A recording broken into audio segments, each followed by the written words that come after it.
प्रिय छात्रों,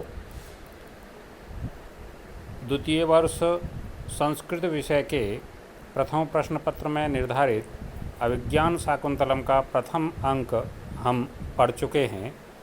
आज द्वितीय अंक का प्रारंभ कर रहे हैं। प्रथम अंक में राजा दुष्यंत के हृदय में शकुंतला के प्रति अनुराग का बीजारोपण होता है और वह किसी भी प्रकार से शकुंतला को प्राप्त करने की सोचता है। इस कथा से द्वितीय अंक का प्रारंभ हुआ है। द्वितीय अंक के प्रारंभ में विदूषक मंच पर प्रवेश करता है और वह राजा की शिकार की गतिविधियों से बहुत विक्षुब्ध है। अतः राजा की शिकार विषयक जो गतिविधियां हैं उनका वह विरोध सा प्रकट करता हुआ उनकी निंदा कर रहा है कि ये क्या राजा ने पूरे समय ये सूगर है, ये सूगर है, ये चीता है और इस तरह कभी कड़वा जल पिलाता है, कभी पर्वतों में घुमाता है। इस तरह पूरा शरीर जो है मेरा तो राजा की इस शिकार के प्रेम से विकल हो गया है। अब इसके साथ ही ये और एक समस्या हो गई है कि इसे यहीं वन में एक शकुंतला नाम की तपस्वी कन्या भी दिखाई दे गई है, जिसके कारण वह और भी ज़्यादा विचलित हो गया है। तो यहाँ पर एक सूक्ति का प्रयोग किया है, गंडस्य उपरि पिटकः संवृत्तः। गंडस्य उपरि पिटकः संवृत्तः यानी फोड़े में फोड़ा होना, फोड़े में जिसे हिंदी में कहते हैं फोड़े में खाज होना। तो कहता है कि चलो अपने मित्र राजा से मिलने चलता हूँ, क्योंकि अब शकुंतला को देखने के बाद तो उसका मन राजभवन की ओर जाने का भी नहीं कर रहा है। ऐसा कहकर वह राजा की ओर प्रस्थान करता है। जब राजा की ओर विदूषक जाने की सोच रहा है, तभी देखता है कि अरे ये तो धनुष बाण हाथ में लिए और यवनिकाओं के द्वारा पुष्प माला धारण की हुई यवनिकाओं से घिरा हुआ मित्र तो इधर ही आ रहा है। तो फिर वो एकदम शरीर में दर्द होने का बहाना सा प्रकट करता है, जिससे उसे विश्राम प्राप्त हो सके।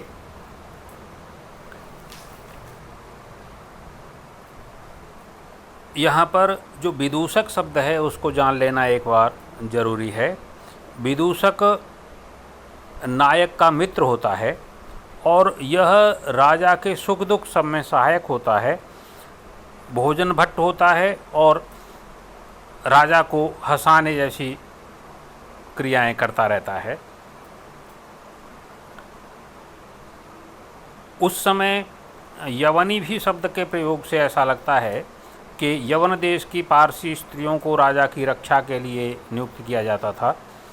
तो उन यवनियों से घिरा हुआ राजा आ रहा है। उन्हें देह रक्षिका कहा जाता था। ये स्त्रियां भी राजा के साथ धनुष लेकर के ही चलती थी।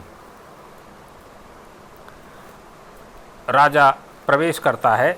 राजा मन में सोच रहा है, कामं प्रियान सुलभा मनसस्तु तद्भाव दर्शनाश्वासे अकृतार्थे पि मनसि जे रति उभय प्रार्थना कुरुते।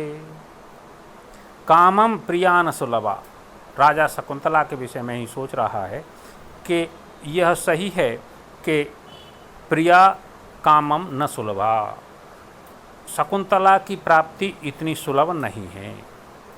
लेकिन फिर भी मनः तद भाव दर्शनाश्वासी, लेकिन मन फिर भी उसके भाव दर्शन से आश्वस्त है। मन को कहीं ये आशा है कि शकुंतला प्राप्त होगी। मनसिजे अकृतार्थेपि, अगर मनसिज की कृपा नहीं भी हो तब भी उभय प्रार्थना रतिम कुर्वते, उभय प्रार्थना तब भी दोनों की जो प्रार्थना है वह आनंद उत्पन्न करती है। एक बार अन्वय के अनुसार अर्थ देखिए। यद्यपि प्रिया शकुंतला सुरभ नहीं है, परंतु मेरा मन उसके हाव भावों को देखकर आश्वस्त है। कामदेव के सफल न होने पर भी दोनों के परस्पर मिलने की अभिलाषा अनुराग को उत्पन्न करती ही है। दुष्यंत विचार कर रहा है कि सफल इतनी आसानी से तो मुझे शकुंतला प्राप्त नहीं होगी, लेकिन फिर भी जो उसने मेरे प्रति हाव भाव व्यक्त किए हैं वो मुझे थोड़ा आश्वस्त करते हैं कि उनके हाव भावों को देख करके महर्षि कण्व मुझे विवाह की अनुमति दे देंगे।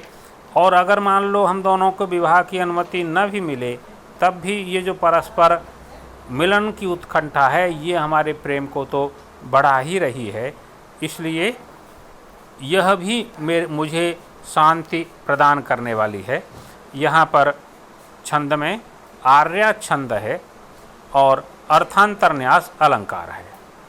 सुलभा सुलभ धातु सु उपसर्ग पूर्वक लभ धातु से टाप प्रत्यय होकर सुलभा, आश्वास सामान्य व्याकरण है, आप देख सकते हैं। राजा अभी मन में ही सोच रहा है।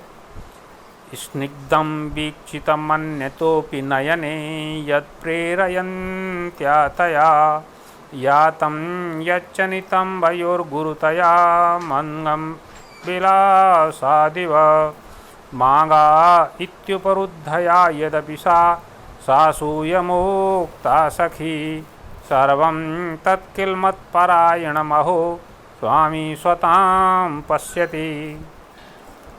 राजा कह रहा है कि जो उसकी क्रियाकलाप थे शकुंतला के, वो निश्चित रूप से मेरे प्रति स्नेह भाव को प्रकट कर रहे थे।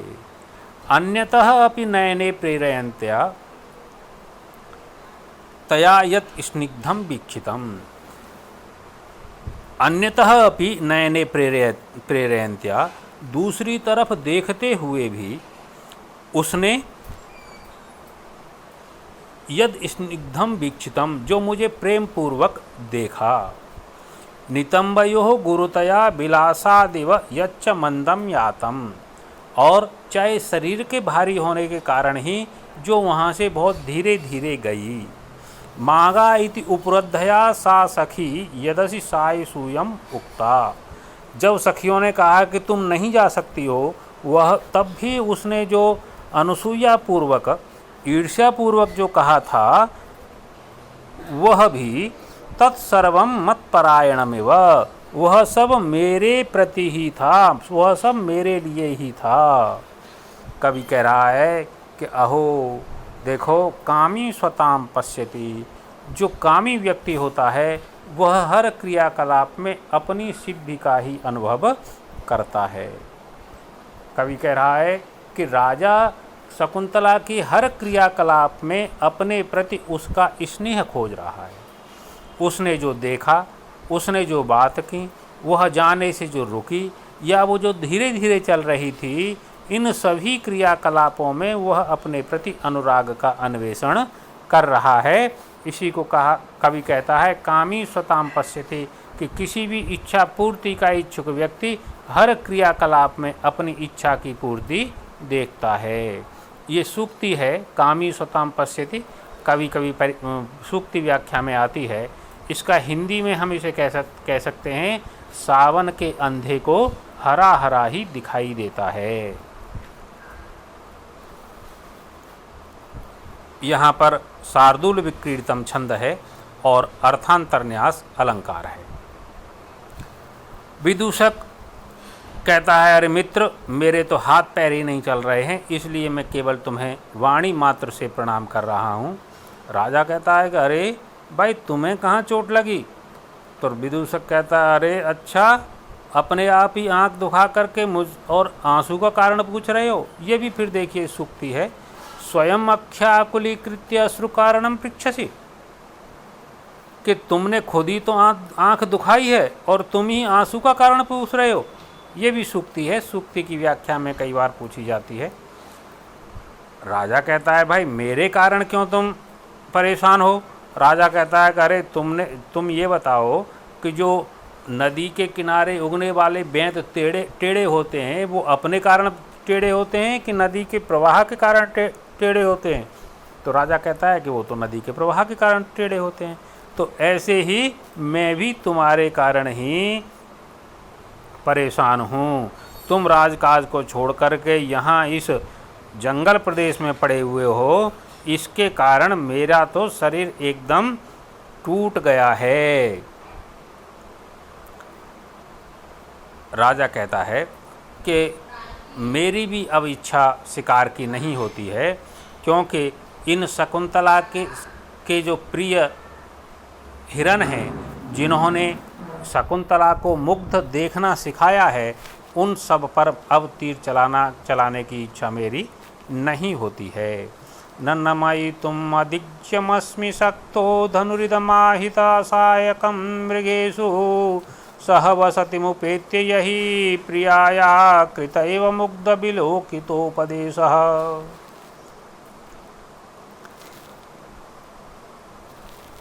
न नमयितुम न अहम अधिज्यम आहित सायकम इदम धनु मृगेषु नमयितुम शक्तः नास्मि। मैं अधिज्यम प्रत्यंचा चढ़े हुए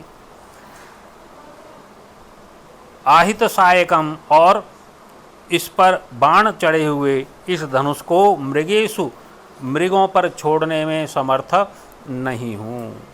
क्यों? क्योंकि यही सही वशितमुपेत्य, क्योंकि जिनके साहचर्य को प्राप्त करके प्रियाया शकुंतला ने मुग्ध विलोकितोपदेशः कृतैव, शकुंतला को जिन्होंने मुग्ध भाव से देखने का उपदेश किया है, उन मृगों पर मैं बाण नहीं चला सकता हूँ। इसलिए अब मेरी भी बाण शिकार करने की इच्छा नहीं होती है। यहाँ पर पुष्पिताग्रा छंद है और उत्प्रेक्षा अलंकार है।